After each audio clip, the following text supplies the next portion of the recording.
Last week's UK local elections delivered significant blows to the Conservative Party, while raising crucial warnings for Labour.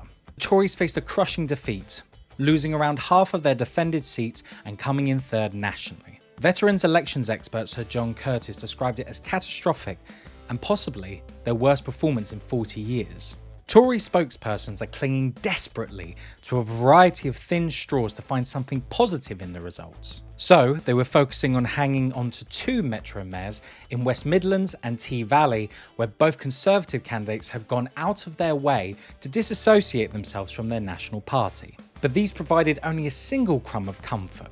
In T Valley, as Labour took the West Midlands, despite the fact that a pro-Palestinian candidate got nearly 12% of the vote, and much of that would have come from Labour. The results offer a grim foreboding to the Tory party. They face a historic decline in their electoral fortunes, showing an unmistakable downward trend over the last century.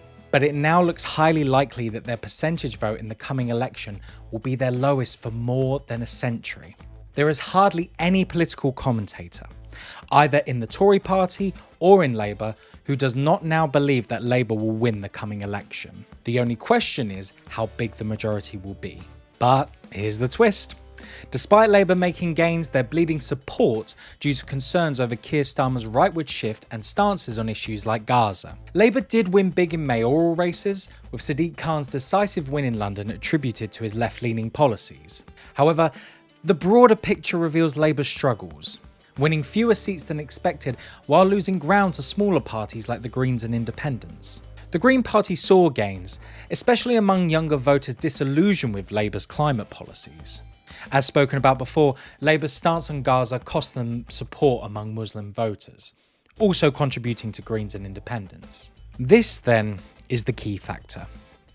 A positive tsunami of opinion that is demanding an end to the nightmare. For the Tories to go, in the hope that there can be something better. It has not been Starmer's management of Labour that has won ground for the party in the polls. His personal poll ratings are far below those of the party. But an almost tangible surge, a powerful upswelling of anti-Tory feeling. Despite the scepticism of many on the left, including many honest former Labour members like Jamie Driscoll, most of whom were treated appallingly, this unstoppable tide of opinion is the most important single factor determining the outcome of the general election, as indeed it decided the outcome in the North East. This is the overriding reason, as YouGov polls have shown, that the Tories are on their lowest vote share across a whole number of demographics. Even among those who voted Tory in the last election, only 43% intend to do so again. In almost every demographic category, the Tories are behind Labour. But another factor which works in the opposite direction to this, also revealed on Thursday, is the ability of the Labour leadership to throw away votes by its relentless march to the right. And, more recently, by its apparent support for anything the Israeli government wants to do.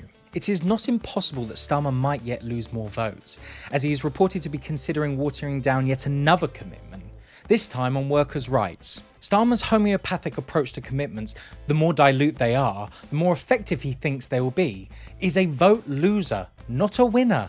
And it remains to be seen how much his baleful leadership will denude Labour's vote. The balance between these contending factors will decide the size of the Labour majority.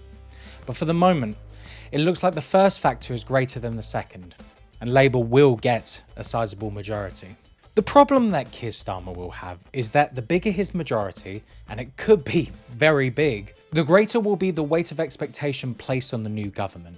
No amount of appeals for patience or restraint will placate the mood for meaningful improvements in the daily grind of life. Then the fireworks will start. Whatever the wishes of the leaders of the trade unions, their members will not accept austerity Mark II, especially if it comes dressed in Labour livery. Real politics will kick off again in the Labour Party, starting with the dissent among the millions of affiliated members in the trade unions. There will be little the Labour bureaucracy will be able to do about it, as Labour once again becomes an arena of free discussion, debate and argument about the way forward, and about the meaning of real socialist ideas. Thanks for watching. Don't forget to subscribe to our YouTube channel, sign up to our newsletter at www.lefthorizons.com and ding that bell for notifications.